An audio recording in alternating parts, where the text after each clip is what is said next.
ஒரு சவரன் வாங்குறதுலேருந்து 1,00,000 சவரன் வாங்குறவங்களும் எல்லாம் ஒரே தங்கத்தின் மீது முதலீடு செய்யும்போது ஆட்டோமேட்டிக்காக ட்ரம்ப் அமெரிக்க அதிபராக பதவியேற்ற பின் அவருடைய நடவடிக்கைகள் உலகத்தை பெருமளவில் இதுக்கு முன்ன வரலாற்று உச்சம் அப்படின்னு சொன்னாவே ஏதாவது ஒரு இடத்துல வந்துட்டு ஒரு நோயினுடைய தாக்குதல் இருக்கும், இல்லை பொருளாதார வீழ்ச்சி இருக்கும், அப்படி இல்லைன்னு சொன்னால் போர் சூழல் இருக்கும். நியூஸ் தமிழ் நேயர்களுக்கு வணக்கம். தங்கம் விலை தினம் தினம் ஒரு புதிய உச்சத்தை தொட்டுக்கிட்டே இருக்குது. இந்த நேரத்தில் சென்னை தங்கம் வைரம் வியாபாரிகள் சங்க தலைவர் ஜெயந்திலால் சலானி நம்ம கூட இணைஞ்சிருக்காரு. அவர்கிட்ட சில கேள்விகளை முன்வைக்கலாம். சார் வணக்கம். வணக்கம் சார். ஒரு குட் நியூஸ் எதனா இருக்காங்க சார் நகையை வாங்குறவங்களுக்கு? குட் நியூஸ் என்ன இருக்குது, நான் இப்போ நகை வாங்குறவங்களத விட இப்போ நகை வாங்க வராங்க இல்லையா, அவங்கக்கிட்ட ஏற்கனவே கோல்டு இருக்குது, அந்த கோல்டுக்கு விலை ஏறி போச்சுன்றது அவங்களுக்கு தானே அது குட் நியூஸு. ஏன்னா இப்போ வாங்க வரப்போகிறது 1 சவரன் வைங்க, ஆல்ரெடி ஒரு 5 சவரன் வீட்டில் வச்சுருப்பாங்க. ஸோ 5 சவரனுடைய வேல்யூ கூட இருக்குல்ல, அது ஒரு குட் நியூஸ் அவங்கள பொறுத்தவரையில். பரவாயில்ல, நான் ஏற்கனவே 5 சவரன் வாங்கியிருக்கேன், அதனுடைய வேலை ஏறிடுச்சு அப்படிங்கிற மாதிரி. சார், இப்போது தங்கம் விலையை பார்க்கும்பொழுது தினம் தினம் ஒரு ஹெட்லைன்ஸ் என்னென்னா வரலாற்று உச்சம்னு கடந்த ஒரு ஆண்டுகளாக அப்படி தான் இருக்குது. ஒரு 58,000 உயர்ந்திருக்கு. ஜனவரி 2025 இந்த வருஷம் ஜனவரி வரைக்கும் 58,000 உயர்ந்திருக்கிறது. இந்த வரலாற்று உச்சத்துக்கு என்ன காரணங்க சார்?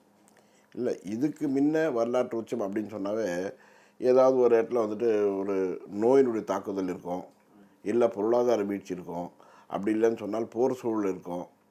இது மாதிரியான பிரச்சனைகள் தான் வந்து ஒரு சமயங்களில் வந்து விலை ஏற்றத்துக்கு ஒரு காரணமாக இருந்தது.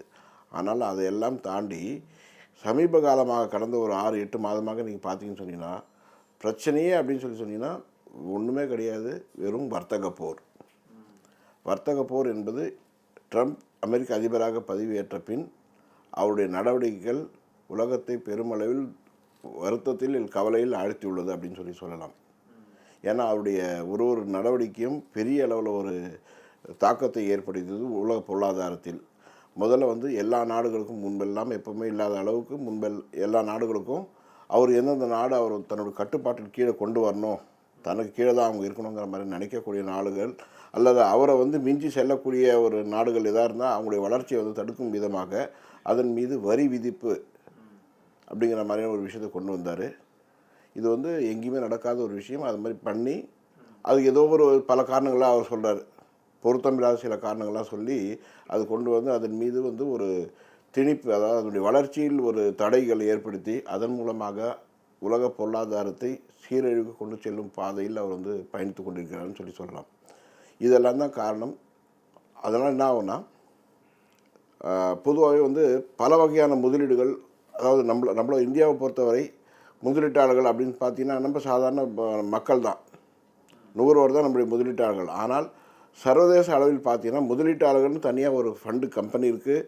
அவங்க அதன் மூலமாக பல ஆயிரம் பல லட்சம் கோடிகள் வந்து உலகத்தில் பல தொழில்துறையில் வந்து முதலீடு செய்கிறாங்க. அவங்களுக்கு எல்லாமே தங்கமும் அதில் ஒரு முதலீடாக அவங்க எடுத்துக்கிறாங்க.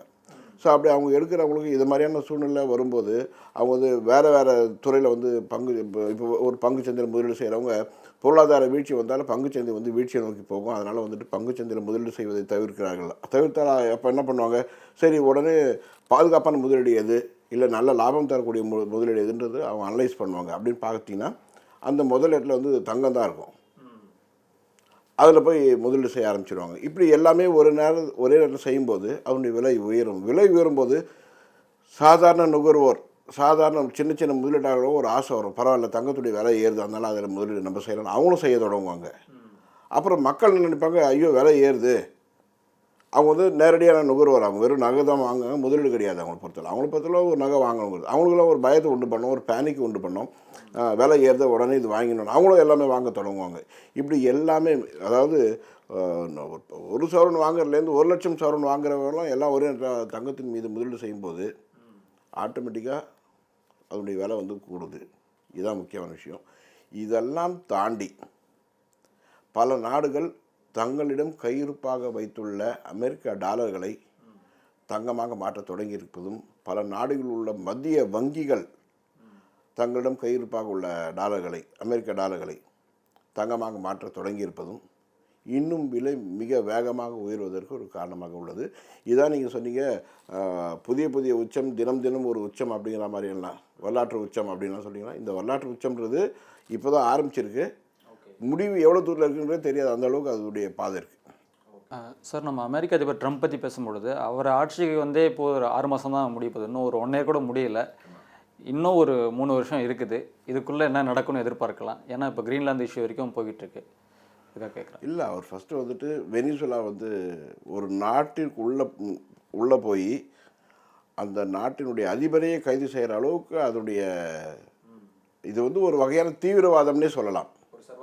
சர்வாதிகார போக்கும் தீவிரவாதம்னே சொல்லலாம். இதுனா ஒரு ஒயிட் காலர் கிரிமினல் சொல்லுவாங்க இல்லையா, கிரிமினல் வேறு, இது ஒயிட் காலர் கிரிமினல், அவ்வளோதான், வேறு ஒரு வித்தியாசமும் இல்லை. என்ன பண்ணார், ஒரு நாட்டை உள்ளே போந்து அதனுடைய அதிபரை நீங்கள் எடுத்துகிட்டு போகிறனா எது கொண்டு போகிற, அது மாதிரிலாம் பண்ணும்போது மற்ற நாடுகளுக்கு ஒரு பயத்தை உண்டு பண்ணும்.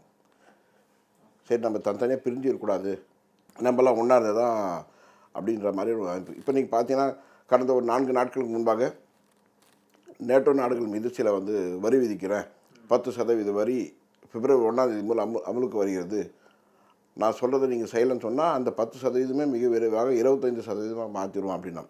இதுவரை உலகத்தில் உள்ள எல்லா நாடுகளுக்கும் வரி விதித்தார், ஆனால் நேட்டோ நாடுகளுக்கு வரி விதிக்கவில்லை, ஐரோப்பியன் யூனியனுக்கு வரி விதிக்கவில்லை. ஆனால் இப்போ வந்து அது மாதிரி வரி விதித்து அவங்கள எல்லாமே இன்னும் சங்கடத்தில் ஆழ்த்தி, இவங்க எப்போவுமே அமெரிக்காவுக்கு ஆதரவாக எல்லா இடத்துலையும் குரல் கொடுக்கக்கூடிய நாடுகள் இப்பொழுது அமெரிக்காவில் பாதிப்பை கண்டுள்ளன. அதனால் என்ன ஆகும்னா, அந்த நாடுகள் வந்து இனி வரும் காலங்களில் அமெரிக்காவுக்கு ஒத்துழைக்க மாட்டார்கள், அமெரிக்காவை ஆதரவு தர மாட்டார்கள், இப்படிப்பட்ட சூழ்நிலை ஏற்படும். இதெல்லாம் வந்து நிச்சயமாக பொருளாதாரத்தை பாதிக்கக்கூடிய ஒரு செயல். ஓகே, இது தங்கத்திலையும் பலமாக எதிரொலிக்கும். ஆமாம், அது எப்பொழுதெல்லாம் பொருளாதாரத்துறை, பங்குச்சந்தைகள் வீழ்ச்சி போன்றவைகள் எந்த ஒரு நிகழ்வு ஏற்பட்டாலும் நிச்சயமாக அதனுடைய தாக்கம் தங்கம் மற்றும் வெள்ளியின் மீது தான் இருக்கும். என்ன ஆகுனா சார், இது எல்லாமே என்னென்னா, தங்கம் என்பது ஒரு முதலீட்டு பொருள் நம்பர் 1. நம்பர் 2 வந்துட்டு உலகத்தினுடைய உண்மையான கரன்சி அப்படின்னு எடுத்துக்கிட்டால் மாற்றுப்பொருள். இப்போ நீங்கள் பேப்பர் தான் நம்ம கரன்சின்னு எடுத்துக்கிறோம், அதுக்கு என்ன வேல்யூ இருக்குது, ஒன்றுமே இல்லை. பட் கோல்டு அப்படி இல்லை, கோல்டு அப்படி கிடையாது. ஸோ எல்லா நாடுகளும் பார்த்தீங்கன்னா மத்திய வங்கிகள், எல்லா அரசியலோட கருவூலங்கள் மற்றும் சர்வதேச முதலீட்டாளர்கள் இவங்க எல்லாமே தங்கத்தை நோக்கி தான் தங்களுடைய விஷயத்தை வச்சுருக்காங்க. இப்போ நீங்கள் பார்த்தீங்கன்னா ஒரு 3 நாள் முன்ன போலந்து வந்துட்டு இன்னொரு 150 டன் நாங்கள் தங்கத்தை வந்து எங்களுடைய ட்ரஸ்ட்டில் இன்னும் அட்வான்ஸாக எடுத்துக்கிறோம், அமெரிக்க டாலர் கொடுத்து நாங்கள் தங்கத்தை உள்ளே கொண்டு வர போகிறோம் அப்படின்னு சொல்லி அனௌன்ஸ் பண்ணிட்டாங்க. இப்படி ஒவ்வொரு நாளும் தங்கத்தை வாங்கி தங்களுடைய இருப்பை அதிகப்படுத்திகிட்டே போகிறாங்க. இப்போ வந்து ஒரு முதலீட்டாளர்கிட்ட போது சர்வதேச முதலீட்டாளர்களை வந்து தங்கம் போகுதுன்னு சொன்னால் மீண்டும் அது ஒரு முறை வந்து விலை கூடும்போது சந்தைக்கு வரும். ஆனால் இந்த ட்ரெஷரிலேயோ மத்திய வங்கியில் போயிடுச்சுன்னா போனது தான். இப்போ அவங்ககிட்ட 800 டன் இருக்குன்னா அந்த 800 டன் எப்போவுமே இருக்கும், அது சந்தைக்கு வந்து விற்பனைக்கோ மறுசுழற்சிக்கோ வராது. அது மாதிரி எல்லா வங்கிகளும் போகிற தங்கம் எல்லாமே போய் அந்த இடத்துல போய் செட் ஆகிடும், வெளியே வராது. அதனால் தங்கத்துடைய தேவை நாளுக்கு நாள் அதிகரித்து கொண்டு தான் வரும். அது வந்து மறுபுழக்கத்துக்கு மறு சைக்கிளுக்கெல்லாம் வராது இல்லைங்களா. அப்போ அதனுடைய விலை வந்து குறைவதற்கு வாய்ப்புகள் இல்லாத போயிடும். இதுதான் காரணம்.